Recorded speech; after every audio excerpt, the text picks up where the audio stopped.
Hello दोस्तों, आप सभी का स्वागत है आपके अपने यूट्यूब चैनल इम्पोर्टेंट स्टडी 07 में। मैं हूं एमडी सर। आप देख रहे हैं इतिहास। आज हम इतिहास में रजिया सुल्तान के बारे में पढ़ने वाले हैं। वो रजिया सुल्तान जो कि इतिहास की सबसे सफल तो नहीं बोल सकते, लेकिन सबसे बेस्ट, सफल नहीं रह पाई बेचारी, लेकिन सबसे बेस्ट माना जाता है इनको इतिहास में रूलर के तौर पे। बहुत जबरदस्त थी ये, बहुत फेमस भी लेडी थी। ये इसलिए फेमस हुई क्योंकि कहा जाता है कि पहली महिला थी। क्या थी? पहली महिला सुल्तान बनने वाली थी। इसके वजह से ये पूरी दुनिया में फेमस हुई। ठीक है, आज हम इन्हीं के बारे में पढ़ने वाले हैं। हम आपको कुछ चीजें भी बता देना चाहते हैं, जैसे कि हमने सीरियल वाइज पढ़ते आ रहे हैं। हमने पढ़ा इल्तुतमिश, और इल्तुतमिश के बाद हम पढ़ने वाले हैं रजिया सुल्तान। लेकिन रजिया सुल्तान के बारे में पढ़ने से पहले हम आपको बता देंगे कि कुछ चीजें जो कि डिस्क्रिप्शन में है। एक इम्पोर्टेंट वीडियो, बहुत ही इम्पोर्टेंट है। रजिया सुल्तान और इल्तुतमिश के बीच का 7-8 महीने तक किसने शासन किया, उसके बारे में हमने बहुत अच्छे से डिटेल में पूरे बताया है। अगर आप उसको देखेंगे तब आपको ये चीजें बहुत अच्छे से समझ में आएगी। मैंने डिस्क्रिप्शन में डाल दिया है, और वहां पे आपको जाइएगा, देखिएगा वो पूरा वीडियो। अब आपको समझ में बहुत ही अच्छी तरीके से आएगा, तब आपको रजिया सुल्तान भी अच्छे से समझ में आएगा। आपको पता है कि जब हम कुतुबुद्दीन ऐबक के बाद इल्तुतमिश पढ़ने वाले थे, तो उसके बीच में भी एक था जिसका नाम था आराम शाह। उसने भी लगभग 6 से 7 महीने तक शासन किया। उसके बारे में भी हमने पढ़ा। जस्ट इधर भी वही चीजें हैं। इल्तुतमिश और रजिया सुल्तान के बीच का जो गैप है 7 महीने 8 महीने में, वो 7-8 महीने किसने शासन किया हमने बता दिया है इस वीडियो में। उस वीडियो को आप देखिएगा तब आपको समझ में आएगा। मैंने डिस्क्रिप्शन में डाल दिया है। आज हम पढ़ेंगे रजिया सुल्तान। अब हम स्टार्ट करते हैं। आखिर रजिया सुल्तान गद्दी पर तो बैठ गई, लेकिन कुछ लोगों को इनका गद्दी पर बैठना पसंद नहीं हुआ, नापसंद करने लगे इनको। दरअसल इसलिए इनको नापसंद करने लगे क्योंकि ये तो महिला थी। अब कोई नहीं चाहता था उस टाइम के दौर में कि कोई की बात नहीं बता रहे, 40 लोगों का एक गुट बना था। 40 लोगों का एक गुट बना था जिसको तुर्क चालीसा के नाम से जाना जाता है। मैं लिख देता हूं, तुर्क, यह है तुर्क चालीसा। इसमें क्या था, 40 मेंबर थे। 40 मेंबर थे, 40 सदस्य थे, जो कि उनका काम क्या था? उनका ये काम था कि शासन व्यवस्था ठीक तरह से चल रही है कि नहीं, उसको लोगों के बीच में बताना, लोगों को बीच में समझाना। और इनका ये भी काम था कि आर्थिक स्थिति हमारे राज्य में कैसी है, इन सब चीजों के लिए बनाया गया था तुर्क चालीसा। ये तुर्क चालीसा कब बनाया गया था? जब हमारे इल्तुतमिश आए थे। जब वो इल्तुतमिश गद्दी पर बैठे, तब उनके पास 2 शत्रु थे। अब शत्रु का मतलब समझ रहे होंगे, 2 दुश्मन थे। अब थोड़ी सी मैं उनके बारे में भी बता देता हूं, क्योंकि अब तभी आपको तुर्क चालीसा के बारे में समझ में आएगा। ठीक है, तो देखिए, जब वो गद्दी पर बैठे तो उनके 2 दुश्मन थे। एक यल्दौस करके था, एक कुआचा करके था शायद। यही 2 उनके खास दुश्मन थे। वो नहीं चाहते थे कि ये इल्तुतमिश गद्दी पर बैठे, तो वो लोग हमेशा षड्यंत्र रचते थे। तो इल्तुतमिश को इस बात का पता जब चला कि अरे वो लोग मेरे बारे में षड्यंत्र रच रहे हैं, कब मुझे कहाँ मार दे कोई ठिकाना है ही नहीं। कभी मुझे कहीं मैं राह पर अगर मैं चल रहा हूँ, किसी राह जा रहा हूँ, आए से उड़ा दिया, मार देंगे। तो इसी बात का उनको डर था कि कब मुझे कहाँ कोई मार दे, इसका मुझे कोई गारंटी नहीं है। लेकिन तुर्क चालीसा का उन्होंने गठन किया। इस गठन में उन लोगों को चुना जाता था जो कि इल्तुतमिश के कुछ खास करीबी थे। उन खास करीबियों से पता लगाया जाता था कि राज्य में लोगों के द्वारा हो क्या रहा है, लोगों के द्वारा राजा के बीच में राजा के प्रति कैसा सोच है, उन सब चीजों के लिए बनाया गया। तब वहां तक तो आपको समझ में आ गया होगा, यहाँ तक तुर्क चालीसा इसलिए बनाया गया। अब यहाँ पे रजिया सुल्तान की भी बारी आ गई। थोड़ी सी मुंह पोंछ लेते हैं, दरअसल गर्मी बहुत ज्यादा हो रही है।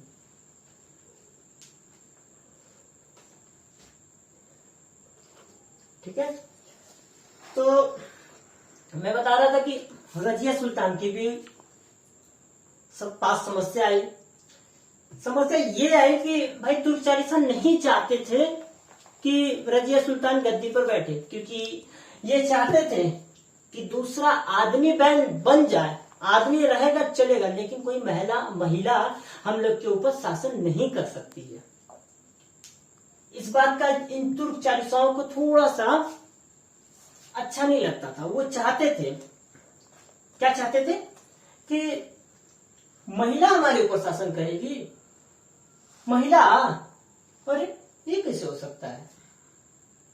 तो ये हमेशा रजिया सुल्तान का विद्रोह करते थे। अब रजिया सुल्तान के बारे में हमेशा षड्यंत्र रचते थे कि गद्दी पे तो बैठ के अब इसको हटाया कैसे जाए। रुको रुको रुको, इसके बारे में अब इसको हम सोचते कि हटाते हैं कैसे, ये सोचते थे। रुको, अब कोई ना कोई षड्यंत्र रचते हैं। तो हमेशा षड्यंत्र रचते थे। जब षड्यंत्र रचते थे तो उनमें से तुर्क चालीसाओं में से लगभग 3 ऐसे थे जो कि बहुत ही ज्यादा तुर्क चालीसाओं के हेड माने जाते थे और विद्रोही मतलब बोल दे एक तौर पे रजिया सुल्तान का ज्यादा से ज्यादा क्या थे, विद्रोह करने वाले थे। हमेशा विरोध करते थे, नहीं नहीं नहीं ये नहीं हो सकता, नहीं नहीं नहीं ये नहीं हो सकता। हमेशा क्या करते थे, रजिया सुल्तान का विरोध करते थे। हम उन तीनों का नाम बता देते हैं आपको। फर्स्ट, सेकेंड और थर्ड। आपने सुना होगा मलिक करके एक पर्सन था, वो भी तुर्क चालीसा का एक मेंबर था। एल्टीन करके एक पर्सन था, वो भी एक मेंबर था। मैं लिख देता हूं,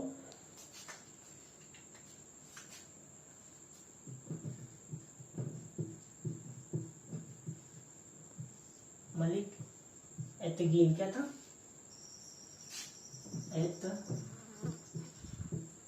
मलिक एतगीन फर्स्ट। ठीक है, सेकंड मैंने लिख के रखा है, थोड़ा सा बता देता हूं। एल्तूनिया,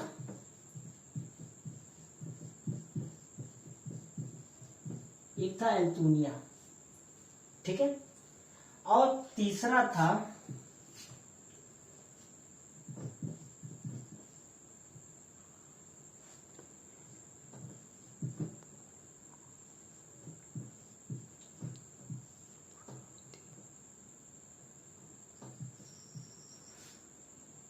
बहारुद्दीन। बहारुद्दीन था, कौन था, बहारुद्दीन कुची करके था। ठीक है, ये 3 थे जो कि माने जाते हैं कि रजिया सुल्तान के हर बात का विरोध करते थे कि नहीं ये नहीं हो सकता, ये नहीं हो सकता। हमेशा कुछ ना कुछ तीनों षड्यंत्र रचते थे कि अब तो रजिया सुल्तान को हटाना ही हटाना है। जब रजिया सुल्तान को इस बात का पता चला कि ये तीनों मेरे बारे में हमेशा षड्यंत्र रच रहे हैं, तो रुको इनको हम हटा देते हैं। तो रजिया सुल्तान क्या करती है, देखिए गर्मी आज कुछ ज्यादा ही हो रही है।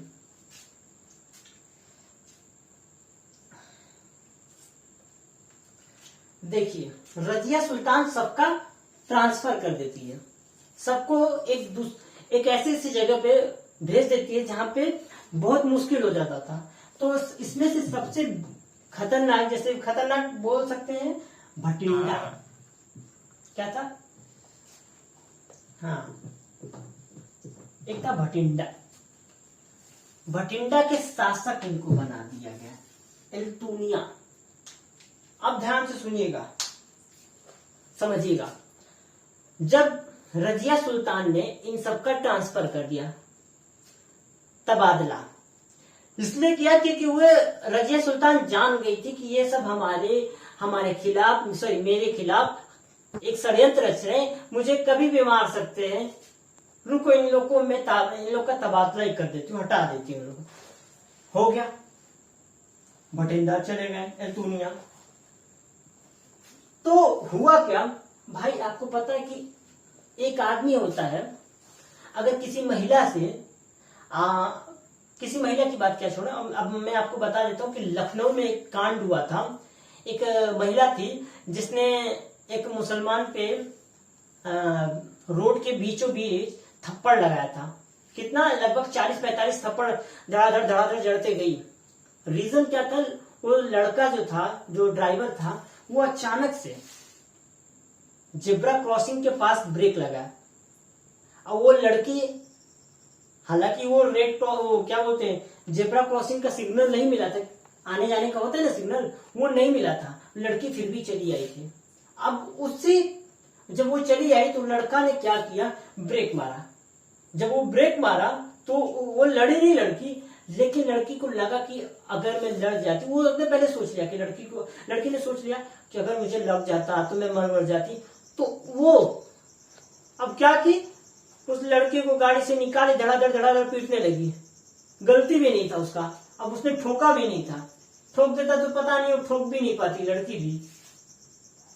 तो हुआ क्या, अब उसी के बारे में अब देखिए, यहाँ पे थोड़ी सी उसको समझने की कोशिश करिएगा। हुआ क्या, रजिया सुल्तान इन सबको तो भगा दी, तबादला कर दी। तो 3 लोगों को गई, बचे कितने लोग? 40 लोग थे। तब भी तो बचेंगे 37 लोग, 37 लोग बचेंगे। तो ये लोग क्या कहने लगे इन सबको, तुम लोग महिला से डर के भाग गए, बुज़दिल हो, कायर हो, ये सब ऐसे ताना मारने लगे। तो भाई इन सबको बहुत बुरा लगा कि हाँ यार, सच में हम लोग महिला से भाग के आ गए, महिला के डर से भाग के आ गए। इस बात का जब इन लोगों को पता चला तो भाई देखिए, चढ़ाने वाले बहुत होते हैं, चढ़ाने वाले ना बहुत होते हैं, लेकिन समझाने वाला कोई नहीं होता है। समझाने वाला कोई नहीं होता, चढ़ाने वाले बहुत लोग मिलेंगे आपको कि देखो ऐसे करो, ऐसे करो, अगर ऐसे करोगे तो हो जाओगे सफल। फेल हो जाओगे ना तो कोई नहीं साथ देगा, पास रहोगे तो सब साथ देंगे। तो यही चीजें, इसको भी इन सबको भी चढ़ाने वाले बहुत थे कि देखो, अपने नहीं कर सकते हैं लेकिन इन सबको चढ़ा रहे हैं। अपने तो कुछ नहीं कर पाए, रजिया का कुछ कर ही नहीं पाए, अब इन सबको चढ़ा रहे हैं। पहले तो लोग तो बुज़दिल हो जाए, आप लोग बुज़दिल हो। तो भाई किसी भी व्यक्ति को जब पता चलेगा कि मुझे ताना मारा जा रहा है, बुज़दिल कहा जा रहा है, महिला से ये कहा जा रहा है कि महिला से डर के भाग गए, तो थोड़ा सा ठेस पहुंचेगा, दुख हुआ। तो इन सबको दुख हुआ। तो सबसे ज्यादा दुनिया को चढ़ाते थे लोग। चढ़ाने का मतलब क्या, कि बोलते थे, कह रहे तुम पैर निकल गए, तुम भाग गए। तो इसने क्या किया, रजिया सुल्तान को के खिलाफ षड्यंत्र रचने लगा। क्या करने लगा? षड्यंत्र रचने लगा फिर से। ठीक है, तो यहां पे कुछ क्लियर हुआ? ठीक है, एक सेकेंड, थोड़ी सी गर्मी हो रही है। तो हुआ क्या कि भटिंडा का शासक करने वाला जो था एल्तुनिया, ये साजिश रचने लगा रजिया सुल्तान के खिलाफ। तब रजिया सुल्तान का इसने बहुत ज्यादा विरोध किया। ठीक है, तो विरोध करने लगा तो रजिया सुल्तान भी क्या करती है, इस विद्रोह को रोकने के लिए भटिंडा जाती है। भटिंडा जाती, अब थोड़ा सा कुछ चीजें और मैं समझा देता हूँ। भटिंडा जाने से पहले रजिया सुल्तान जाती किसके साथ है, ये सुनिएगा। एक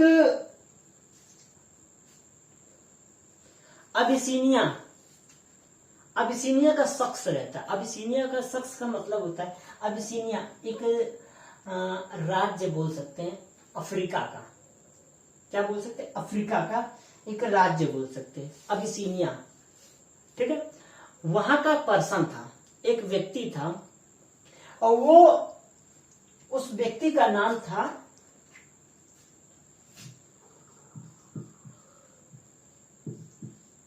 लिखा है याकूब। ये याकूब अफ्रीका का रहने वाला था। ये बहुत ही ज्यादा सज्जन नेक इंसान था, सज्जन और नेक टाइप का पर्सन था, भले बहुत ही भला था, ठीक है। इसको ये बोल सकते हैं। अब देखिए, इसको आमिर आखुर के नाम से भी जाना जाता था। क्या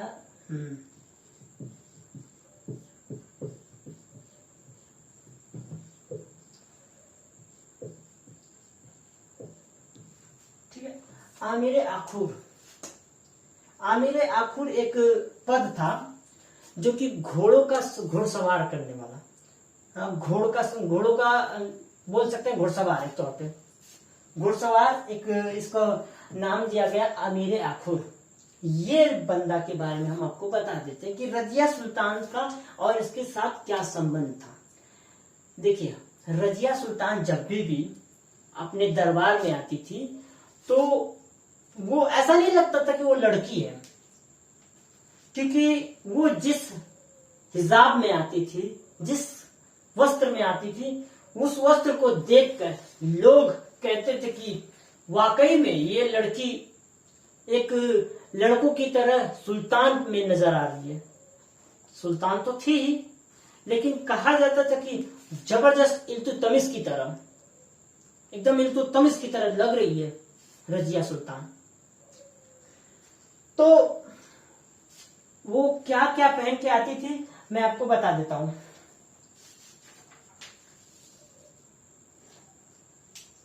देखिए, वो जब भी पहन के आती थी,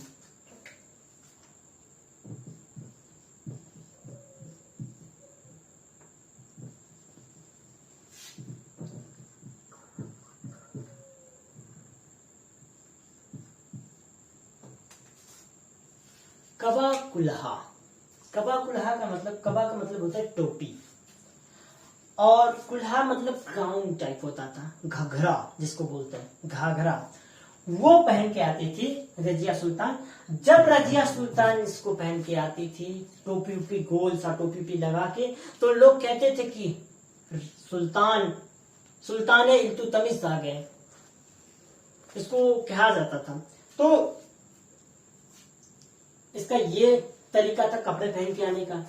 और देखिए, याकूब से संबंध बता देते।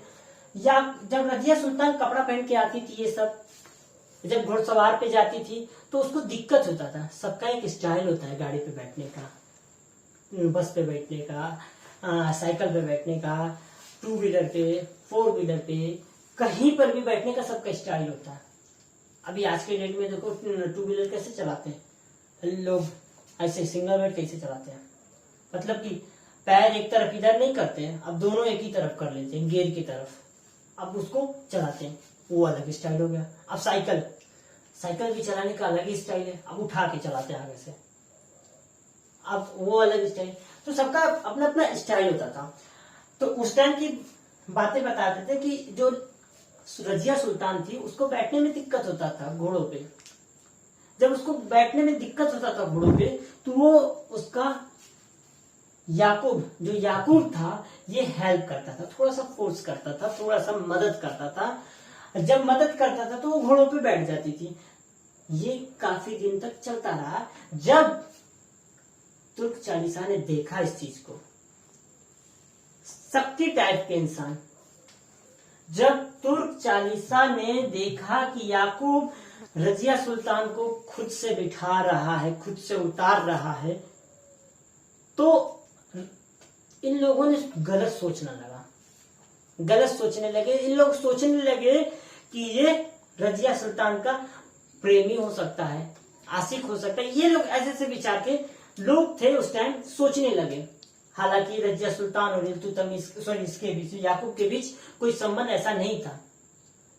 एक राजा और नौकर के बीच का जो संबंध होता है वही संबंध था इसके बीच भी। तो फिर हुआ क्या, इन्होंने इसके खिलाफ, रजिया के खिलाफ षड्यंत्र रचने शुरू कर दिया। अब इसको बहुत अच्छे से एकदम भड़का दिए, ये जबरदस्त विरोध करने लगा। ऐसे विरोध को रोकने के लिए रजिया सुल्तान चली जाती है भटिंडा। जब भटिंडा जाती हैं तो जब भटिंडा जाती हैं तब ये अल्तुनिया को पता चलता है। जब ये अल्तुनिया को पता चलता है तो रजिया सुल्तान को बंदी बना देता है। अब भाई ये तो सच बात है कि कुत्ता भी अपने गली में शेर बनता है। अब भाई किसी के घर में जाके मारना बड़ा आसान है, हम तो कह नहीं सकते कि बहुत आसान नहीं है, बहुत ही डिफिकल्ट है किसी के घर में जाके उसको मार देना। भाई रजिया सुल्तान भी जोश में होश खो बैठी, चली गई अल्तुनिया से लड़ने। जब वो लड़ने गई अल्तुनिया भाई उनको बंदी बना लिया। बंदी बना के उनको जेल में रखता था, मतलब एक तौर पे जेल ही बोल सकते हैं, बना के रखता था। जब वो रखता था तो रजिया सुल्तान भी काफी दिन रही वहां पे, परेशान हो गई। तो रजिया सुल्तान ने कुछ दिनों बाद सोचा, बुलाया अल्तुनिया को, बोला कि तुम मेरे साथ मिल जाओ, तुम मेरे साथ हाथ मिला दो। तो अल्तुनिया भाई बोला, अल्तुनिया भी चालाक था, मूर्ख आदमी नहीं था। अल्तुनिया बोला कि ठीक है मैं आपसे मिल जाता हूं, लेकिन इसका मुझे क्या फायदा होगा। तो रजिया बोलती है कि आप अगर मेरे साथ मिल जाते हैं तो आपको मैं सुल्तान बना दूंगी। अब हम दोनों मिलके राज करेंगे, शासन करेंगे। तो अल्तुनिया सोच में पड़ गया, हाँ यार ये तो बहुत अच्छी बात है, क्यों ना हम इसकी बात मान लेते हैं। लेकिन ये भी चालाक तो था ही भाई, इसने भी क्या सोचा, अच्छा ठीक है मैं आपकी बात को स्वीकार कर लेता हूं, लेकिन आप मुझे क्या प्योरिटी, क्या प्रूफ देंगे कि मैं, आपकी क्या बातों में सच्चाई है, प्योरिटी है कि मैं आपसे हाथ मिला लूं। तो रजिया सुल्तान भी बोलती है ठीक है, प्योरिटी क्या है, मैं दे देती हूँ प्योरिटी, मैं आपसे शादी कर लेती हूँ। रजिया सुल्तान ने खुद ही बोला। रजिया सुल्तान भी स्मार्ट थी भाई उस टाइम की, जिस गली से गुजरती थी वो गली महक उठता था। तो अल्तुनिया बोला कि हाँ यार ये तो बात तो सही कह रही है रजिया सुल्तान, अगर हम इसके साथ मिल जाते हैं, अगर हम इसके हस्बैंड हो जाएंगे तो कोई भी औरत अपने आदमी को नहीं मारती है। ये इसने ऐसा सोचने लगा। हुआ क्या, ये दोनों मिल जाते हैं। जब मिल जाते हैं तो ये एक रास्ते से जा रहे होते हैं दिल्ली की तरफ। क्या होता है, दिल्ली की तरफ जा रहे होते हैं।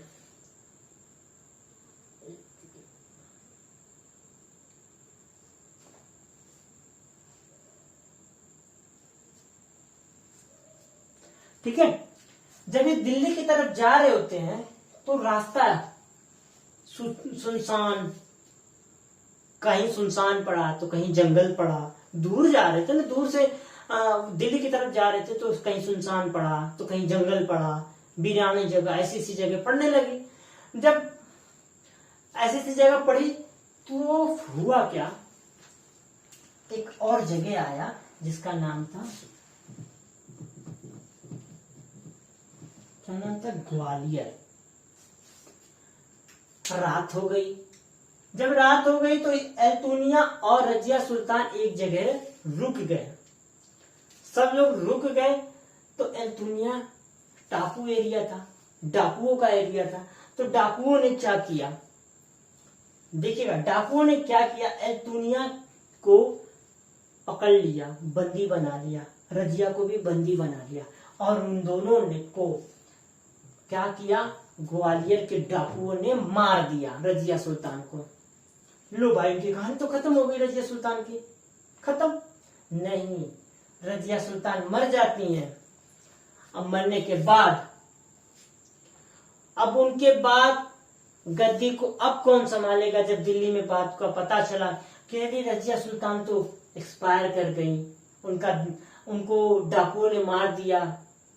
जब उनको डाकुओं ने मार दिया तब भाई क्योंकि दुनिया ने रजिया से शादी कर लिया था, रजिया भी मर गई थी, रजिया क्योंकि सुल्तान थी वो तो मर गई। अगर दुनिया बचता तो दुनिया को बनाया जाता राजा, अगला सुल्तान, दुनिया भी नहीं बचा। बस यहीं तक थी कहानी, यहीं तक। देखिए किसी भी चीज को अगर अब हम कहानी के तौर पे पढ़े, इमेजरी बना के, इमेजिनरी तौर पे पढ़े ना, तो बहुत अच्छे से हमें समझ में आती है। ठीक है, वो चीजें में बहुत अच्छे से समझ में आती है। यहाँ तक आपको ये चीजें रजिया सुल्तान के बारे में ज्यादा कुछ है नहीं, यहाँ जहां तक था मैंने पूरा डिटेल्स में बता दिया। और उसके बाद अगला गद्दी पे कौन बैठते हैं इसके बारे में हम अगले वीडियो में देखेंगे। ठीक है।